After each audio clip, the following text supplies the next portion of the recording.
നമസ്കാരം. കോട്ടയം കഞ്ഞിക്കുഴിയിൽ നിന്ന് rubber board റൂട്ടിലുള്ള road വഴി പോകുമ്പോൾ താഴെ മൂന്നും കൂടി ഒരു ജംഗ്ഷൻ ഉണ്ട്. ആ ജംഗ്ഷനിലെ ഒരു അപകട സാധ്യതയെക്കുറിച്ചാണ് ഇന്ന് എനിക്ക് പറയാനുള്ളത്.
ആ റോഡ് വഴി വന്നു കഴിയുമ്പോൾ തന്നെ അവിടെ ഇറഞ്ഞാൽ ഭാഗത്തു നിന്നും കോട്ടയത്തേക്ക് വരുന്ന അല്ലെങ്കിൽ ഇറഞ്ഞാൽ ഭാഗത്തു നിന്ന് വരുന്ന വാഹനങ്ങളും റബ്ബർ ബോർഡിന്റെ അങ്ങോട്ട് പോകുന്ന റോഡും കൂടെ ചേരുന്ന ആ സ്ഥലത്ത് ഒരു ജംഗ്ഷൻ പോലെയാണ്. മൂന്ന് റോഡുകൾ ഒരുമിച്ച് സംഗമിക്കുന്ന ഒരു ജംഗ്ഷനാണ്. ആ ജംഗ്ഷനിൽ നിരന്തരമായ അപകടങ്ങൾ ഉണ്ടായിക്കൊണ്ടിരിക്കുകയാണ്. ആ ജംഗ്ഷനിൽ യാതൊരു സിഗ്നലുകളില്ല, ഒരു ഹമ്പ് പോലും ഇല്ല. വരുന്ന വാഹനങ്ങൾ കറക്റ്റ് സെൻട്രൽ റോഡിന്റെ നടുക്ക് വന്ന് നിന്നിട്ട് മറ്റു വാഹനങ്ങൾ ഇല്ലെങ്കിൽ മാത്രമാണ് റൈറ്റോ ലെഫ്റ്റോ തിരിഞ്ഞു പോകുന്നത്. ഈ ഒരു സാഹചര്യത്തിൽ നിരന്തരമായ അപകടങ്ങളാണ് അവിടെ ഉണ്ടാകുന്നത്. കഴിഞ്ഞ ദിവസം തന്നെ എൻ്റെ ഒരു സുഹൃത്തിന്റെ വാഹനം ഇടിച്ച് ഒരു അപകടം ഉണ്ടായി. അപ്പോഴാണ് ഈ ഒരു ജംഗ്ഷനിലെ അപകടത്തെ കുറിച്ച് ഞാനും കാര്യമായി ശ്രദ്ധിച്ചത്. ഇത് PWD റോഡാണ്. കൃത്യമായി സർക്കാരിന്റെ ഉത്തരവാദപ്പെട്ട ആളുകൾ, PWD ഉദ്യോഗസ്ഥർ ഈ വഴിയെക്കുറിച്ച് ഒന്ന് പഠിക്കണം. ഇവിടെ നിരന്തരമായി ഉണ്ടാകുന്ന അപകടങ്ങൾ മൂലം നിരവധി ആളുകൾക്കാണ് പരിക്കേൽക്കുന്നത്.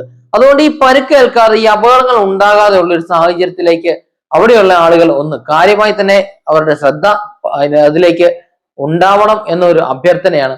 ഇന്ന് ഞാൻ അവിടെ പോയി കുറച്ച് വിഷ്വൽസ് എടുത്തിരുന്നു. ആ വിഷ്വൽസും കൂടെ നിങ്ങളെ ഒന്ന് കാണിച്ചു തരും. അവിടെ എപ്പോഴും വാഹനങ്ങൾ വന്ന് കറക്റ്റ് റോഡിന്റെ നടുക്ക് വന്ന് നിന്നിട്ട് മറ്റു വാഹനങ്ങൾ ഇല്ലെങ്കിൽ മാത്രമേ അവർക്ക് ലെഫ്റ്റോ റൈറ്റോ അല്ലെങ്കിൽ സ്ട്രെയിറ്റോ പോകാൻ സാധിക്കത്തുള്ളൂ. അങ്ങനെ ഒരു സാഹചര്യത്തിലാണ് ആ വഴി. അതിനാൽ ഈ വീഡിയോ കാണുന്നവർ നിങ്ങളൊന്ന് മാക്സിമം ഷെയർ ചെയ്യണം. ഇതിന്റെ കൃത്യമായ അധികാരികളിലേക്ക്, PWD ഉദ്യോഗസ്ഥരിലേക്ക്, ഇത് വഴി നന്നാക്കുന്നതിന് വേണ്ടി, വഴിയിലെ അപകടങ്ങൾ കുറയ്ക്കുന്നതിന് വേണ്ടിയിട്ടുള്ള സാഹചര്യങ്ങൾ ഒരുക്കാൻ തക്ക പ്രാപ്തിയുള്ള ഉദ്യോഗസ്ഥരിലേക്കും ഒക്കെ ഈ വീഡിയോ ഒന്ന് ഷെയർ ചെയ്യണം. ഇത് വളരെ ആവശ്യമായിട്ടുള്ള കാര്യമാണ്. ഈ റോഡ് കഞ്ഞിക്കുഴി എറഞ്ഞാൽ റോഡ്, കഞ്ഞിക്കുഴി PWD റോഡ്, ഈ റോഡിൽ ഉണ്ടാകുന്ന നിരന്തരമായിട്ടുള്ള അപകടങ്ങൾ കുറയണം. നിരവധി ആളുകളാണ് അവർ കൃത്യമായി വന്നെങ്കിൽ പോലും പക്ഷെങ്കിൽ അവിടെ നിരവധി അപകടങ്ങളാണ് ഉണ്ടായിക്കൊണ്ടിരിക്കുന്നത്. ഈ അപകടങ്ങൾ കുറയാനുള്ള ഒരു സാഹചര്യം, അവിടെ അപകടം ഉണ്ടാകാനുള്ള സാഹചര്യം ഒഴിവാക്കുന്നതിന് വേണ്ടിയിട്ട് കൃത്യമായി അധികാരികൾ ഇടപെടണം എന്ന ഒരു അഭ്യർത്ഥന കൂടിയാണ് നടത്താനുള്ളത്. അതുകൊണ്ട് ഈ വീഡിയോ മാക്സിമം ഷെയർ ചെയ്യുക. എന്റെ ചാനൽ ആദ്യമായിട്ടാണ് നിങ്ങൾ കാണുന്നതെങ്കിൽ ഈ ചാനൽ സബ്സ്ക്രൈബ് ചെയ്യുക. നോട്ടിഫിക്കേഷനുകൾ പെട്ടെന്ന് ലഭിക്കുന്നതിന് വേണ്ടിയിട്ട് ബെൽ ബട്ടൺ കൂടെ അമർത്തുക.